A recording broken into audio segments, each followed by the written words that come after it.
I'm joined remotely via Zoom by Michael Gene Sullivan, a board member of the San Francisco Mime Troupe, who has directed, written, and starred in more than 30 productions since joining the collective back in 1988. Thanks for being here, Michael. I'm sure that number's actually gone up since, over 30 these days.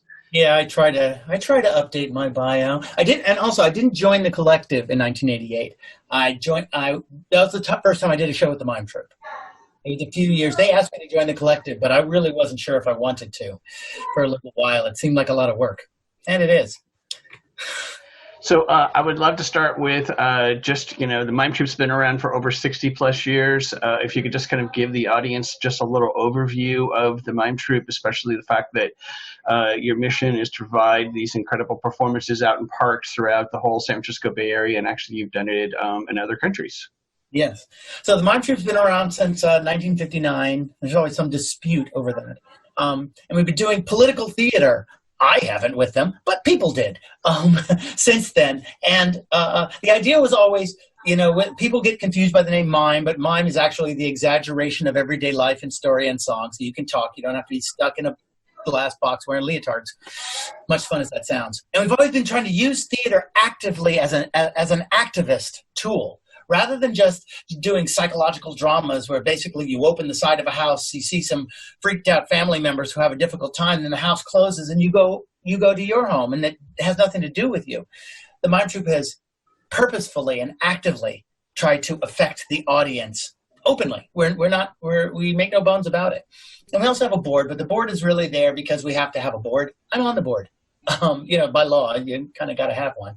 And they're great supporters of the troupe. And so the Mime Troupe the vast majority of our shows are done free and outdoors to the widest possible audience because anybody can afford to see a Mime Troupe show because they're free.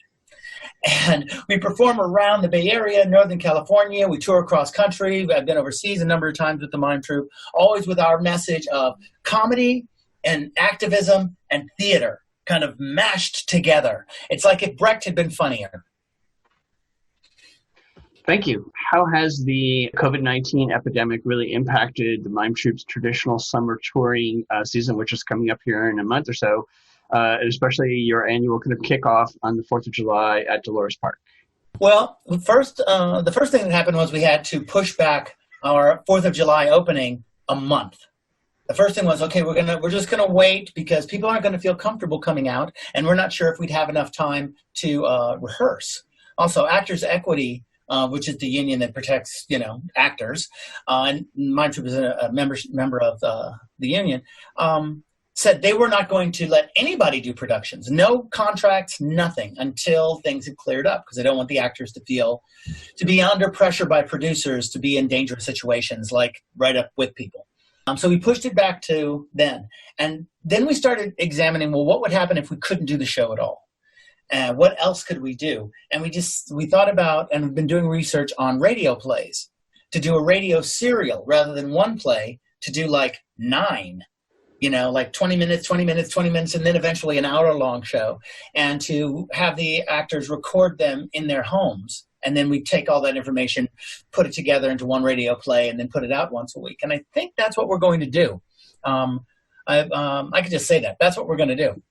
We've already, I'll be writing most of the shows, but I'll be joined with other writers, Marie Cartier, Ellen Callis, a longtime Mime Troupe member, and Daniel Savio, who will be writing words and music for the shows. But that's what we're going to do. It's going to be Tales of the Resistance, brought to you by the San Francisco Mime Troupe. Will anybody listen? How will we pay for it? We won't be able to pass the hat after the show. The Mime Troupe doesn't take corporate money, so our budget is made up of donations from the audience and foundations and government grants. But it's not the Wells Fargo, AT&T, PG&E Mime Troupe. So how will we pay for it? Will we be able to? That's a good question. We did get one grant from the government, which is covering some of our production period, but not all of it. So we'll see.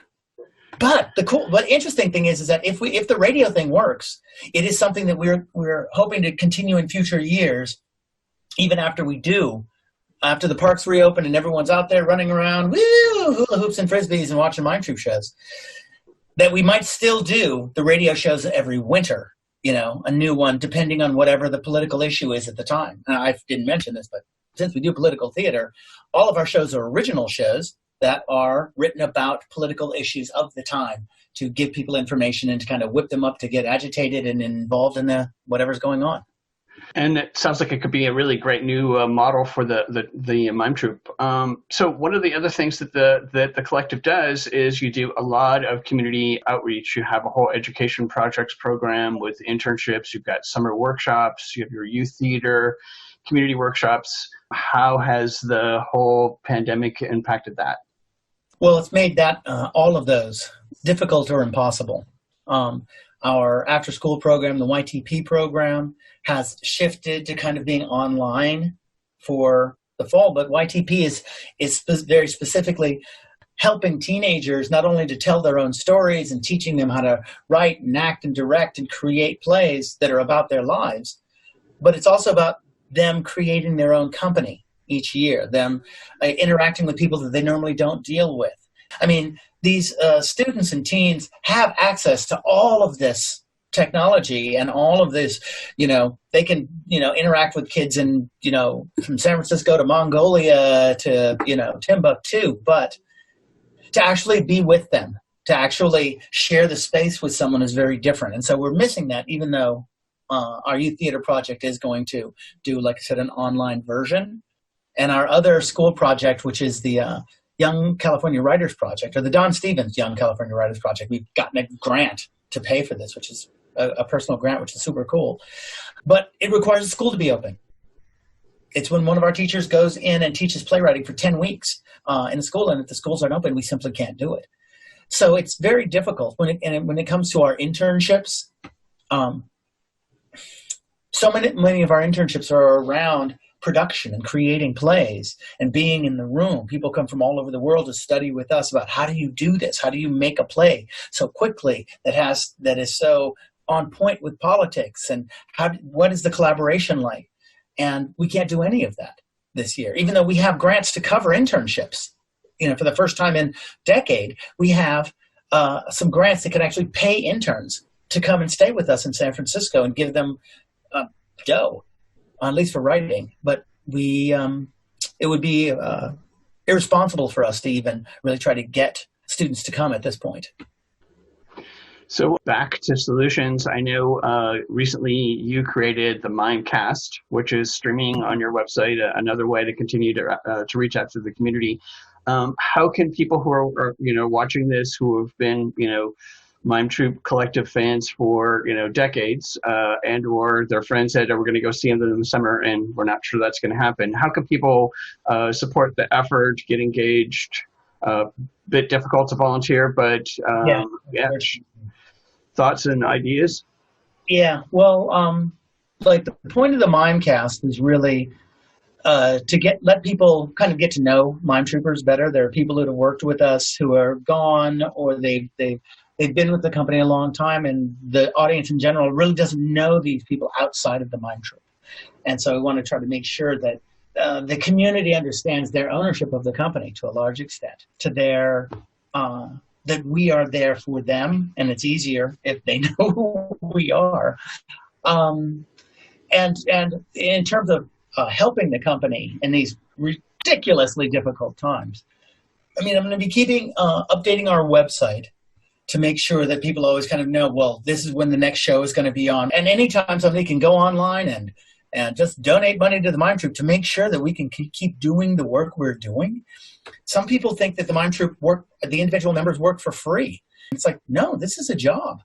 It's a seasonal job that we're all woefully underpaid for, but we do get paid. And so if somebody wants to support the Mime Troupe, they can go to our website, and there's like a donate button. They can buy some of our merchandise and wear it. Every once in a while, we go on the road. I'll be in like LA or something, and I'll see somebody, and they go, "Hey, I got my Mime Troupe T-shirt on." And I'm like, "Great. When was the last time you wore it?" And they go, "Oh, about a year ago when I saw you." It's like, no, wear it all the time. Just wear it.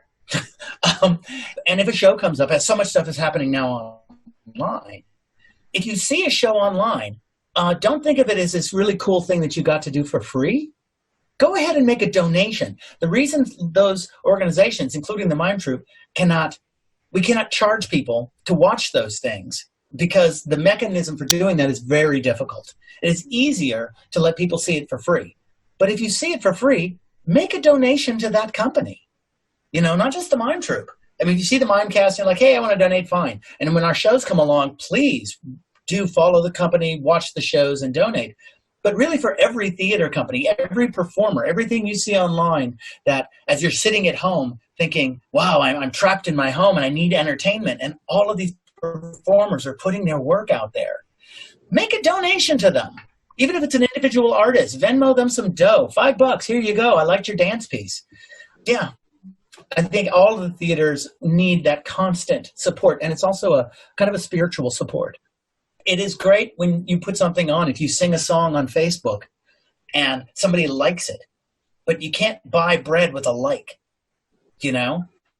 Just ask the person, if you really liked it and it meant something to you, if you've seen it over and over again, how can I Venmo you some dough? Do you have a PayPal account? I just like to contribute to you continuing to be an artist.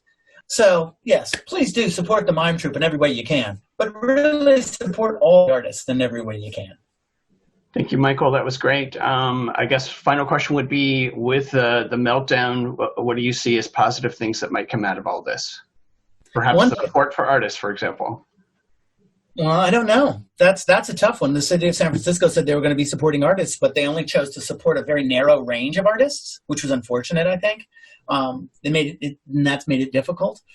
I think the things that'll come out of it is a real discussion about public health care and national health care. I think that if we push hard enough, a lot of the unions and workers will be more empowered, because suddenly these people that are considered essential workers now, they were essential workers before. We just ignored them. So a lot of things could come out of this well. There are a lot of legislatures that are now suddenly under siege by terrorists, and that might end up changing some of the laws around just militias running around with guns. So I think there's a few things that could come out of this, but we have to stay, vigilant, and we have to press our elected employees to not just think about themselves, and as usual, not just about lining their own pockets or where they're going to end up when they end up in their next job, but to, make the world a better, easier place for the vast majority of us that are the working class. Now is the time to push that. It is not the time to back off. Thank you for the time today, Michael. Please stay safe and healthy out there. Give my best to the collective, and appreciate all of the really hard work. Thanks. Thanks a lot.